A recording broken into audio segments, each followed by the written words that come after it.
ਮੇਰਾ ਨਾਮ ਮੁਖਤਾਰ ਹੈ ਤੇ ਮੈਂ ਪਾਰਕਿੰਗ ਦੇ ਵਿੱਚ ਹਸਪਤਾਲ ਦੇ ਵਿੱਚ ਕੰਮ ਕਰਦਾ ਜੀ। 5 ਮੇਰੇ ਬੱਚੇ ਜੀ ਵਾਲੇ ਪਿੰਡ 'ਚ ਰਹਿੰਦੇ ਜੀ। ਵਾਲੇ ਦਾ ਰਹਿਣ ਵਾਲਾ ਜੀ, ਬੱਚੇ ਮੇਰੇ ਉੱਥੇ ਰਹਿੰਦੇ ਤੇ ਮੈਂ ਇੱਥੇ ਕੰਮ ਕਰਦਾ ਜੀ। 5 ਵਜੇ ਦਾ ਨਮਾਜ਼ੀ ਵੀ ਆ ਤੇ ਰੋਜ਼ੇ ਵੀ ਸਾਰੇ ਰੱਖੀ ਜਾਣਾ ਜੀ। ਮੇਰਾ ਤਾਂ ਇੱਥੇ ਵਕਤ ਪਾਸ ਹੋ ਜਾਂਦਾ, ਥੋੜ੍ਹੇ ਬਹੁਤਾ ਲੰਗਰ ਮਿਲ ਜਾਂਦਾ ਖਾ ਲਈ ਦੀ। alhamdulillah ਰੋਜ਼ੇ ਮੇਰੇ ਸਾਰੇ ਜਾ ਰਹੇ ਜੀ। ਪਿੰਡ ਜਾਣਾ ਬੱਚਿਆਂ ਕੋਲ ਤਾਂ ਬਹੁਤ ਔਖਾ ਸਰਕਲ ਚੱਲਦਾ ਵਾ। ਕੁਝ ਮੈਂ ਆਪ ਰੱਖ ਲੈਣਾ ਪੈਸੇ, ਜਿਹੜੀ ਤਨਖਾਹ ਮਿਲਦੀ ਕੋਈ ਪਿੱਛੇ ਬੱਚਿਆਂ ਨੂੰ ਭੇਜ ਦਿੱਤੀ। ਬੱਚਿਆਂ ਦਾ ਸਰਕਲ ਨਹੀਂ ਚੱਲਦਾ, ਗੁਜ਼ਾਰਾ ਨਹੀਂ ਹੁੰਦਾ। ਤਨਖਾਹ ਥੋੜ੍ਹੀ ਹੈ ਤੇ ਮਸਲੇ ਜ਼ਿਆਦਾ ਨੇ। ਪਿੰਡ ਜਾਣਾ ਤੇ ਰਾਸ਼ਨ ਦੀ ਕਿਤੇ ਆਸ ਨਹੀਂ ਸੀ ਲੱਗਣ ਦੀ ਸੀ। ਬੱਚੇ ਵੀ ਰੋਜ਼ੇ ਰੱਖਦੇ ਆ ਤੇ ਬੱਚਿਆਂ ਦੇ ਰਾਸ਼ਨ ਦੀ ਮਦਦ ਕਰੀ ਆ। ਇੱਥੇ ਮੈਂ ਰਾਸ਼ਨ ਵਾਸਤੇ ਆਇਆ ਤੇ ਰਾਸ਼ਨ ਦੀ ਜ਼ਰੂਰਤ ਬਹੁਤ। ਪਿੰਡ ਜਾਣਾ ਵਾ ਤੇ ਰਾਸ਼ਨ ਲੈ ਕੇ ਜਾਣਾ। ਮੈਂ ਦੁਆਵਾਂ ਦੇਣਾ ਜੀ ਰਾਸ਼ਨ ਦਿਓ ਬੱਚਿਆਂ ਲਈ।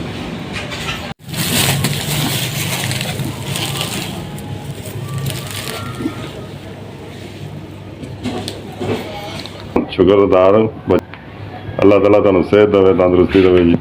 ਅੱਲਾਹ ਤੁਸੀਂ ਮੈਨੂੰ ਰਾਸ਼ਨ ਦਿੱਤਾ, ਰਾਸ਼ਨ ਦੀ ਵਜ੍ਹਾ ਤੋਂ ਬਹੁਤ ਪਰੇਸ਼ਾਨ ਸੀ। ਬੜੀ ਮਿਹਰਬਾਨੀ, ਸ਼ੁਕਰਗੁਜ਼ਾਰ ਹਾਂ ਤੁਹਾਡਾ, ਸ਼ੁਕਰਗੁਜ਼ਾਰ ਹਾਂ।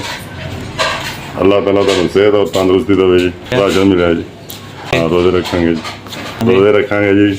ਬੱਚੇ ਦੁਆਵਾਂ ਦੇਣਗੇ ਜੀ। ਬੜੀ ਮਿਹਰਬਾਨੀ ਜੀ, ਸ਼ੁਕਰੀਆ।